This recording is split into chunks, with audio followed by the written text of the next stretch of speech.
Bonjour à tous, lundi 22 décembre, nous sommes juste après le solstice d'hiver, période de l'année où l'ombre, la nuit, est plus importante que le jour.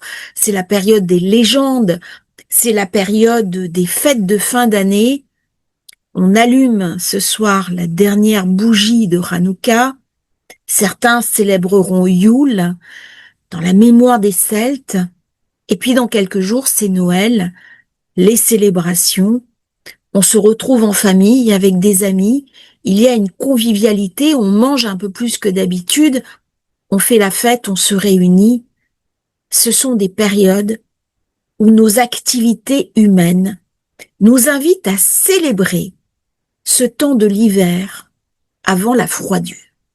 Semaine intense avec ce carré à Neptune qui ramène beaucoup d'hésitation, beaucoup d'incertitudes pour la période qui vient. On a envie de se réjouir, on a envie d'être dans la confiance, et pourtant il y a quelque chose de nous qui est retenu et qui est hésitant durant toute cette semaine. Pour vous aider à passer 2026, j'ai préparé un agenda astrologique. Je suis en train d'en finir la rédaction. Demain, je vais envoyer la première partie. Je suis aux corrections de la première partie. Cet agenda va vous aider à identifier les meilleures périodes, parce que lorsqu'on a une boussole, lorsqu'on sait le moment où le vent arrive, eh bien, on a une indication précieuse pour ajuster sa vie, ajuster ses contraintes en fonction des circonstances astrologiques. Les planètes ne décident pas, elles viennent nous raconter lorsque le vent se lève, sa force, son intensité et parfois même sa direction. C'est un outil. C'est cet outil que nous avons utilisé durant tout 2025. C'est cet outil à avoir qui fait que nos vies sont plus intenses, que nous savons très bien qu'autour de nous, les choses sont difficiles, mais nous avons cette boussole, cet éclairage pertinent qui fait que les événements ne nous arrivent pas en direct. Nous pouvons anticiper. Et c'est bien dans cette idée d'anticiper que cet agenda a été rédigé. Ça soutient la chaîne, ça soutient mon travail, et c'est un petit clin d'œil de me dire, eh bien, on aime ce que vous faites. Vous avez le lien dans la description. À bientôt de l'autre côté. On continue sur l'astrologie de la semaine, une semaine où Vénus est en quinconce avec Uranus. Vénus quinconce Uranus, c'est de l'ambivalence. J'ai envie d'être amoureux, j'ai envie d'être dans un engagement, mais j'ai envie d'être libre. On a envie de tomber amoureux, on a envie d'affection, on a envie de rencontrer quelqu'un avec une très grande proximité, mais d'un autre côté, on peut vite se sentir étouffé, on a besoin de liberté. Du coup, si vous êtes dans une relation contraignante, si vous avez quelqu'un qui vous étouffe, eh bien, vous allez avoir envie de prendre vos distances parce qu'on a des besoins de tendresse, de câlin, de proximité corporelle, mais en même temps, on a besoin qu'on nous laisse vivre notre vie. Du coup, ça va amener pas mal d'instabilité, je veux pas. Ça engendre de l'incertitude, de l'anxiété. Et du coup, la personne qui est avec vous peut vous trouver pas très fiable, un petit peu distante, et se demander si vous êtes ou non engagé dans la relation. C'est aussi valable pour vous. Et donc, il va y avoir un juste milieu à trouver entre liberté et intimité. Et ce problème, ce besoin de proximité, alors on a envie que l'autre soit avec nous, mais dès qu'on a besoin d'autonomie, on va prendre son autonomie. Mais c'est pas certain qu'on autorise l'autre à prendre cette même autonomie. Du coup, ça peut donner des comportements un petit peu de jalousie, de possessivité, alors même qu'on a un besoin d'indépendance et de liberté.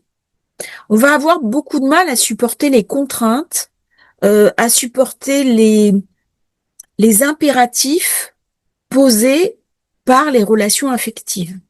Alors, dans cette période de fête, on peut avoir du mal à se retrouver en famille. On a besoin de souffler. On aura du mal à supporter les grandes réunions, euh, parfois un certain paraître. On mange à la table de personnes de notre famille. Alors des fois c'est très chaleureux, mais parfois il y a aussi des hypocrisies, il y a aussi des tensions, il y a aussi des conflits et des problèmes. Donc on va avoir beaucoup de mal à rester à sa place. On pourra facilement avoir des mots qui vont un petit peu dépasser nos intentions et se mettre en difficulté avec des personnes de l'entourage. Alors c'est une position clé qui peut nous rendre amoureux, mais on peut facilement se sentir étouffé parce qu'il y a de la tension. Alors ça va nous rendre très créatifs, très charismatiques. Il va y avoir quelque chose d'altier, une imprévisibilité qui est quelque part fascinante. Mais on peut facilement s'ennuyer si on est avec une personne trop rigide et on va avoir besoin de relations avec quelqu'un qui nous ressemble, qui est ouvert d'esprit et qui est disposé à vivre certaines expériences. Alors ça amène aussi des besoins érotiques un petit peu supérieurs à la moyenne durant cette période et c'est le solstice d'hiver que l'on va fêter avec beaucoup d'enthousiasme, si je peux m'exprimer ainsi. Alors les énergies de la période sont en train de changer. On était sur le Sagittaire, les voyages, l'expérimentation, la préparation. Et là, on rentre dans quelque chose de sérieux, de responsable. Les nouvelles sont pas très engageantes avec le semi-sextile, Soleil-Pluton, le Soleil qui passe dans le Capricorne qui amène le besoin de développer une force intérieure puissante. On a besoin de profondeur. On a besoin d'échanges où il y a de la profondeur, où il y a de l'intelligence, où on a besoin de densité. Pluton, c'est la transformation. On ne va pas s'épanouir dans des échanges superficiels. Il y a un besoin, durant cette période, presque obsessionnel de donner un sens à sa vie. Il y a un besoin de transformer une matière brute, une manière de voir les choses vers une aspiration à autre chose. Et lorsque vous avez ce sextile ou ce semi-sextile dans votre thème de naissance, eh bien, on passe par des crises successives de transformation tout au long de l'existence. Eh bien, durant cette période, le superficiel, le fugace sera mis de côté. Nous sommes dans une période très sacrée de l'année. Et beaucoup d'entre vous vont se sentir heurtés par ce côté matérialiste, par le côté mercantile peut-être de ces célébrations. Comment on va se reconnecter avec le sacré, avec l'authenticité, avec les relations humaines profondes? C'est une période aussi où on peut se connecter avec ses besoins vitaux, son besoin de réussite, le besoin d'atteindre vos objectifs par un travail de fond, aussi bien à l'extérieur de vous-même qu'à l'intérieur de vous-même. C'est vraiment des périodes clés pour travailler sur soi et déboucler des vieilles douleurs qui auront été verrouillées. Nous aurons, ça c'est le début de semaine, de lundi jusqu'à peu près vendredi, Vénus qui sera en carré avec Neptune. Alors Vénus carré Neptune va toujours créer des difficultés dans la relation romantique aux autres. Pourquoi? Parce que ça va amener des déceptions, ça va amener des désillusions. Il y a une forme de mensonge, il y a une forme de victimisation collective et on peut se sentir à titre individuel ou à titre du groupe mal aimé, indigne d'amour et victime d'un système. On peut ressentir l'impression d'être trop différent, d'être étrange aux yeux des autres, de ne pas être accepté par le groupe. Durant cette période, nos relations affectives peuvent prendre une tournure un petit peu délicate par excès d'optimisme ou alors par le syndrome du prince ou de la princesse charmante. On a un besoin de fusion. Mais dans ce besoin de fusion, on n'est pas connecté à l'amour, en fait, on est connecté à son propre manque affectif. Et donc, ça va nous montrer un petit peu nos dépendances affectives, d'autant que Neptune a une influence négative sur l'image que l'on a de soi-même. C'est des périodes vraiment pour aller travailler son estime de soi. Neptune, c'est aussi le cinéma, les écrans, les projections. Vénus, c'est la beauté. Et lorsque les deux sont en carré, il peut y avoir des scandales qui viennent toucher des célébrités, des gens connus, des gens entre guillemets à la mode. D'un coup, le public va se détourner de ces personnes célèbres. C'est assez violent. Alors, un des risques durant cette période, c'est l'autodestruction, l'autosabotage. C'est-à-dire une séparation. Une séparation parce que l'autre nous a trompés, nous a trahis. On va beaucoup entendre parler de trahison dans les temps qui viennent. Et l'amour va se transformer en haine. Et du coup, on va se haïr soi-même parce qu'on s'en veut de ne pas avoir vu la vérité. Et du coup, ça peut amener une spirale négative.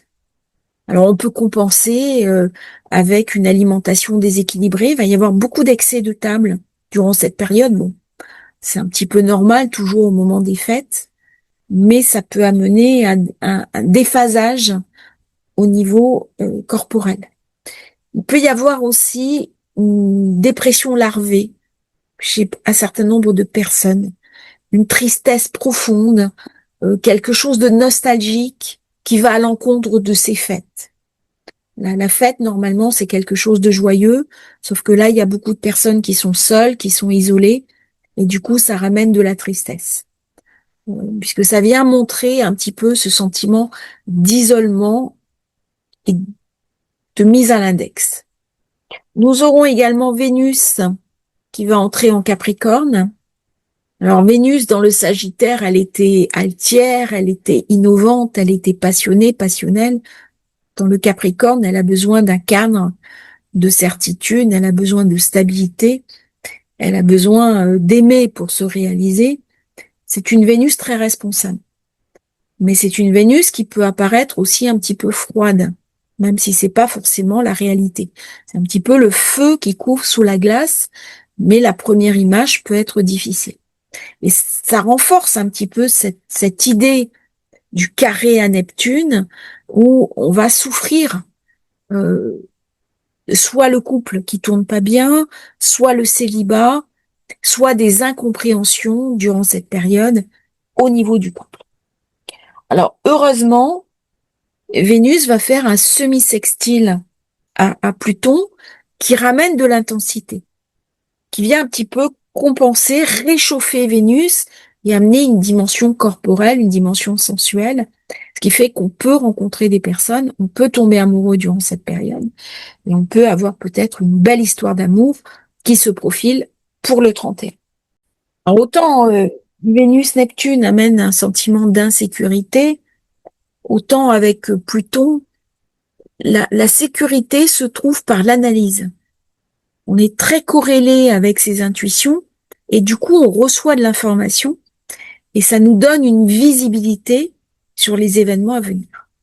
Donc ça vient tempérer quand même ce mauvais aspect à Vénus qui va s'illustrer à travers des tensions familiales, des jalousies, des ragots. On va parler dans le dos des personnes et certains vont pas être très francs durant cette période. Il peut y avoir aussi une certaine hypocrisie que vous allez ressentir dans le travail et dans les relations personnelles, familiales. Alors avec Pluton, eh ben on est poussé par un idéal romantique et du coup on peut chercher par tout moyen à tomber amoureux. Et on aime le fait d'être amoureux avec Vénus-Pluton, ce qui ramène une charge émotionnelle très forte, très intense, qui vient vraiment mettre l'accent sur cette Vénus durant cette période.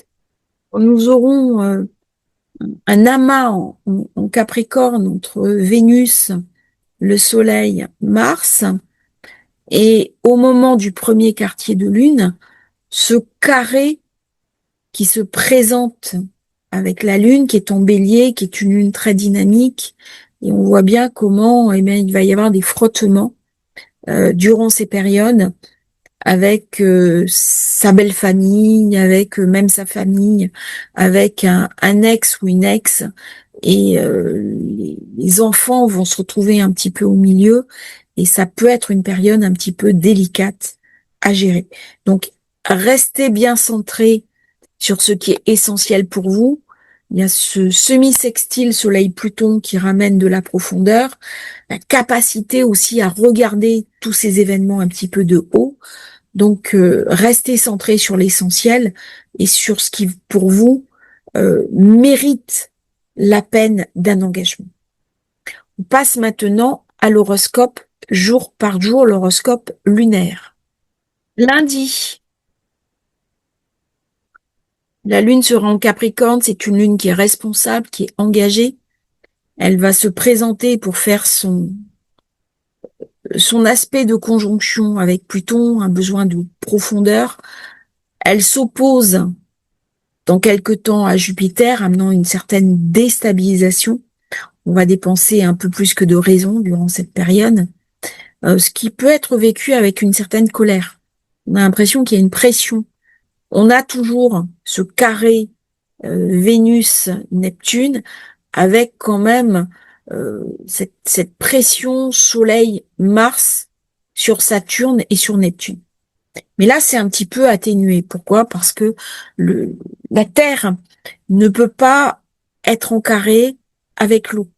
C'est des éléments qui sont compatibles. Donc même si les planètes n'arrivent pas à se parler, que leur langage n'est pas le même parce qu'elles sont engagées dans le carré, c'est quand même atténué par rapport au Soleil qui était dans le Sagittaire. Donc on va trouver un accord, ou tout au moins un début d'accord. Avant, il y avait ce qu'on appelait la trêve des confiseurs. C'est-à-dire que quelques jours avant Noël et quelques jours après Noël, on suspendait tous les actes bellicistes. C'était la célébration. Vous aviez ça également à l'époque de Mahomet, quand il y avait les pèlerinages vers la Mecque, à l'époque pré-coranique, dans les temps anciens, eh bien, on suspendait les attaques, on suspendait les guerres pour permettre aux pèlerins d'arriver et de suivre les grandes routes de la foi. Donc, il y a un respect de la foi, il y a un respect des croyants. Là, avec le carré Neptune-Vénus, on a l'impression que c'est le contraire. C'est-à-dire, on veut quand même blesser l'autre dans sa foi et dans sa croyance. Et ça, c'est quelque chose qu'on va voir un petit peu cette semaine, parce que c'est ce que j'avais dit, hein, je crains quand même des menaces sur les chrétiens tout autour du monde. Dès que j'ai ces configurations qui sont assez dures, Vénus-Neptune, ça peut aussi venir toucher le corporel, et ça peut être des attaques d'extrémistes qui vont prétexter leur propre foi pour endeuiller les autres. Alors, ça reste quand même lundi une belle journée. J'ai un quinconce à Uranus qui m'invite à l'originalité. Par contre, attention, il peut y avoir des retards dans les trains, dans les avions, des soucis dans l'aérien. On a vu qu'il y avait un avion qui s'est posé en catastrophe avec ses passagers. Je crois que c'est le lien Paris-Ajaccio, ou quelque chose comme ça. Il y a eu un problème à bord. Bon, c'est typique hein, du quinconce. C'est pas une opposition, c'est pas un carré, c'est pas un accident, mais il y a un problème technique et beaucoup de peur pour les gens qui sont à bord. Donc c'est une belle journée, c'est une journée de concrétude, c'est une journée pour mettre à plat ce qu'on a à faire. Il y a un bel aspect entre la Lune et Uranus. Donc lundi, c'est une journée où il y a quand même pas mal de soutien, hein, même si j'ai une opposition à Jupiter, mais ça la carte bleue qui brûle un petit peu, c'est lié à la période. La lune passera en Verseau, c'est une lune altière, indépendante, autonome. Elle fera ce sextile à Saturne, le besoin de profondeur, le sextile à Neptune, ça ramène un idéal, il y a quelque chose d'une foi, quand même, d'une connexion, on se relie avec ses proches. Elle fera ce trigone avec Uranus, l'originalité, et dans la soirée, eh bien, elle fera cette conjonction à Pluton. C'est une belle journée pour prendre des décisions, pour mettre en place un certain nombre de choses. Mais par contre, attention au blocage. Il y a toujours quand même ce carré Saturne-Neptune qui nous empêche d'avoir une belle visibilité. Et puis des menaces, une anxiété générale et beaucoup d'inquiétudes pour l'avenir. Donc ne tombez pas dans l'anxiété, ne laissez pas prise à l'anxiété. Mettez tout ça à distance. Mardi 23, c'est une journée un petit peu différente. Des tensions. La Lune sera en Verseau. Heureusement, elle fait un bel aspect à Uranus. Originalité, les réseaux sociaux. On commande beaucoup sur Amazon, sur les centres informatiques. Et malheureusement, les petits commerçants ne profitent pas, ne bénéficient pas de nos achats. Un petit peu le côté qui m'interroge avec cette lune très Verseau, et les choses se passent en ligne.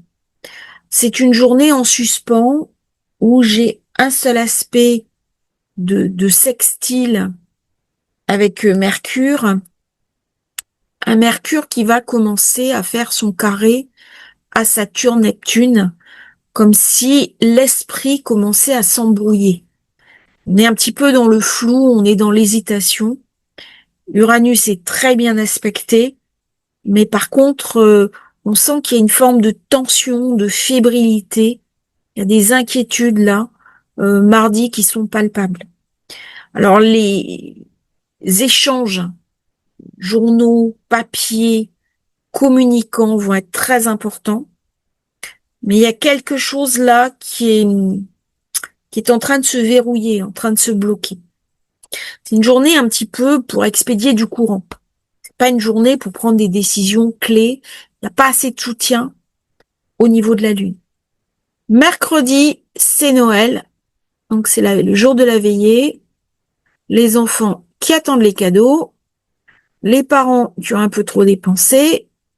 On est dans les grands classiques. La Lune qui fait un quinconce à Jupiter, c'est cohérent. On n'a pas eu le temps de s'occuper des cadeaux. D'un coup, on s'aperçoit que le chéri ou la chérie, on lui a rien pris. On n'a pas pris le temps. Donc, on achète en dernière minute. Et c'est toutes ces dépenses de dernière minute qui apparaissent à travers ce quinconce. Vénus, qui fait un carré exact à Neptune. Bon, on peut pas y revenir. C'est Vénus qui rentre également en Capricorne. Là, on a l'impression d'une froideur. On n'est pas forcément... je dirais, on est dans l'ambivalence. Il y a le soleil, ça réchauffe, ça amène un contexte très chaleureux. Mais il y a quelque chose d'un peu hypocrite. Ce sont les sourires forcés avec la belle famille. Je pense en particulier avec la belle-mère. Lune sera carrée à ce moment-là avec Uranus. Ça va amener des tensions. Donc, s'il y a des réflexions de travers, il faudra prendre un petit peu sur soi. Parce qu'il y a quelque chose de très explosif durant cette période. Alors, heureusement, j'ai quand même le soleil et la lune qui viennent un petit peu tempérer tout ça, et la position de la lune avec Mars qui vient également tempérer tout ça en fin de soirée. Donc une soirée qui sera, je dirais, agréable, où les choses vont un petit peu s'apaiser. On va regarder la veillée. Voilà. La lune qui fait un bel aspect avec Soleil, Vénus, Mars. Bon, elle vient un petit peu tempérer les ardeurs du stellium. Voilà, on a des déconvenues, les choses se passent pas exactement comme on veut, mais on est capable de mettre de l'eau dans son vin. on est capable de prendre sur soi avec beaucoup de sensibilité et beaucoup d'intelligence. Donc ça va être un réveillon entre deux eaux où tout n'est pas rose, tout n'est pas merveilleux, mais il y a quand même des belles choses à en tirer. Ça va être aussi une forme de choix, parce que lorsqu'il y a un carré avec Uranus, c'est une invitation à faire différent, à faire autrement, à incarner une certaine simplicité. Alors c'est une soirée où il y aura beaucoup de sécurisation des lieux de culte, notamment en France, mais il y a des endroits dans le monde où ça risque d'être assez difficile avec ces carrés et ces configurations de Mercure. Je pense qu'il peut y avoir pas mal de tensions autour du monde. Jeudi, je pense que cette semaine, j'en avais parlé dans la vidéo du mois, des menaces sur les chrétiens, mais aussi on va parler des narcos. Il est possible qu'il y ait un scandale qui vienne toucher une personnalité publique, une personnalité très importante. Plutôt du monde du spectacle, ou du monde je dirais de la politique, mais un scandale érotico-politique. Voilà. Ou alors un scandale de corruption. J'aurai une lune. Les aspects de la lune qui vient équilibrer l'amas, c'est beaucoup plus formé que la veille. La lune est en poisson, c'est une lune qui est mystique. C'est une lune qui a besoin de se retrouver dans ses intériorités, dans sa spiritualité. Donc c'est parfait pour un jour de Noël, puisque la chrétienté, ça concerne le poisson. Euh, je pense que les religions du livre, les grands monothéistes, sont liés au poisson. Nous aurons ce sextile Vénus, ce sextile au Soleil, ce sextile à Mars, ça vient équilibrer, ça ramène de la chaleur humaine, ça ramène une forme de proximité et une connivence avec ses proches. Donc même s'il y a eu la veille des petites accroches, bon, jeudi c'est un jour positif, c'est un jour pour prendre soin de soi et de son entourage, c'est une belle journée. J'ai presque envie de dire c'est une des plus belles journées de la semaine. Donc profitez bien jeudi des énergies dont vous allez pouvoir bénéficier. Très très belle journée. Une journée où il y a du sens. On peut faire des choses qui vont trouver, on peut faire un bilan d'âme, on peut prendre un instant pour faire le point, pour noter ce qu'on veut faire pour 2026. Vendredi 26 décembre, c'est une journée un petit peu tendue. La lune est en poisson, elle aura passé le nœud nord, et elle va se retrouver en conjonction avec Saturne. Elle est en pré-conjonction, mais elle fait un carré à Mercure. Et ce carré à Mercure va amener beaucoup de flou, beaucoup de flottement. Il va y avoir des conflits avec ses enfants, des conflits avec des gens de son entourage. C'est une journée de confusion vendredi. C'est une journée où il peut y avoir des vols. On peut entendre parler d'un vol, d'un hold-up retentissant. Il y a quelque chose qui râpe vendredi. Même si j'ai un beau trigone à Jupiter. Je prépare ce quinconce Jupiter-Mercure qui fausse complètement mon jugement. Donc c'est une journée pour profiter, se faire du bien, mais c'est pas une journée pour prendre des décisions importantes. Pourquoi? Parce que c'est comme si on n'avait pas en main toutes les cartes. Il y a quelque chose qui échappe. Il y a quelque chose qui n'est pas là, qui n'est pas présent. Il y a quelque chose qui est en dehors de notre visibilité. Je pense que vendredi, c'est une journée où il va y avoir des événements un petit peu compliqués qui vont arriver au niveau collectif. Ça vient charger le carré Neptune-Saturne avec le stellium et avec Mercure. Il peut y avoir des choses sur des jeunes populations, des choses un petit peu dures vendredi. Samedi, on sera au-delà de la préconjonction Saturne-Neptune. Et là, samedi, c'est une journée entre deux eaux. Il y a la conjonction Saturne, la conjonction avec Neptune qui ramène beaucoup d'énergie, une visibilité. La Lune vient charger le portail de lumière. Si je suis centrée sur ma vie intérieure, si je passe la journée dans les bouquins, dans l'apprentissage, dans quelque chose de très mystique, je vais passer une très belle journée. Par contre, si je me projette sur des actions, sur des activités extérieures, ça sera une journée assez décevante. C'est une journée difficile au niveau collectif. Et j'ai un beau sextile à Pluton qui ramène aussi ce besoin de profondeur, ce besoin d'ouvrir le portail de lumière. Chaque fois que j'ai la Lune qui passe dans la zone, il y a quelque chose qui charge ici. C'est quoi le sens de ma vie?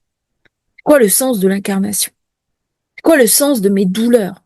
C'est quoi le sens de mes non-réalités, de mes non-réalisations? Quand la vie ne me donne pas ce à quoi j'aspire, pourquoi? Quel est le plan? Eh bien, tout ça, c'est des questions qu'on va se poser en fin de semaine.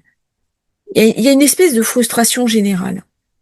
Il y a beaucoup d'instabilité. Moi, je le vois, je suis en train de travailler sur l'Astro-Journal 2026. Beaucoup d'instabilité pour l'année prochaine. Parce que les planètes ne sont pas stabilisées dans les signes. Vous vous rendez compte, toutes les grosses planètes changent de signe, y compris Chiron, y compris les nœuds, y compris la lune noire. Bon, la lune noire, c'est normal, elle change tous les 9 mois. Et là, il y a une polarisation des énergies qui est juste incroyable. Et donc, il y a des jours où on peut se sentir dépassé. Alors, ça va, c'est le week-end, on peut prendre du recul, mais c'est une journée où je pense qu'il va y avoir des regains de tension sur la scène internationale. Il y a quelque chose là où on vient demander des comptes. On vient régler des comptes. Et ça se fera en soirée. Parce que j'aurai la Lune carré Vénus et le Soleil carré Lune. Et elle charge puisqu'elle est en Bélier. Donc elle est belliqueuse. Donc là, les tensions reprennent une certaine vigueur. Dimanche, la Lune hérite encore des restes de la veille par rapport à Mars, par rapport à Vénus, par rapport au Soleil, et elle commence à faire un carré à Jupiter. Donc on voit bien comment c'est une journée entre deux eaux. Heureusement, elle fait un bel aspect avec Mercure qui lui permet de réfléchir, mais c'est une lune qui est très instinctive. Elle est très dans la réaction. Et comme j'ai ce début de carré de Mercure, Saturne, Neptune, je pense qu'il va y avoir des événements douloureux qui vont se passer dimanche, alors pas forcément en France, mais sur la scène internationale, et qui vont beaucoup faire parler les journalistes. Je serais pas surprise que durant le week-end, il y ait malheureusement des attaques sur des personnes. C'est une lune qui est assez dure. D'autant qu'elle va arriver dans la proximité de Chiron. Et que ça peut déclencher. Donc c'est vrai qu'on a des passages comme ça, par l'accumulation d'énergie, Mars, Vénus, Soleil, et c'est Mars qui domine. Donc il y a quelque chose de très belliqueux. On parle beaucoup d'affrontements, alors que les peuples du monde n'en ont pas forcément envie. Et on a l'impression d'une dépossession du choix de notre avenir. Il y a quelque chose de très idéologique dans les discours ambiants, dans les discours politiques. Et dimanche, on va avoir pareil, un discours ambiant qui va être très anxiogène. Donc c'est une semaine pour prendre du recul, pour ne pas sombrer dans la négativité ambiante, pour rester centré sur ce qu'on a d'essentiel, profiter des lumières, des fêtes, même si vous êtes seul, vous passez un bon moment avec vous-même, vous célébrez quelque chose à la manière dont vous avez envie. Mais nos pensées sont aussi en lien avec les autres. Quand j'allume une lumière, eh bien, je ne sais pas où dans le monde elle va être reçue, elle va être perçue, mais j'ai l'intime conviction qu'elle est perçue quelque part et qu'elle est reçue quelque part. Je vous remercie d'avoir suivi cette vidéo.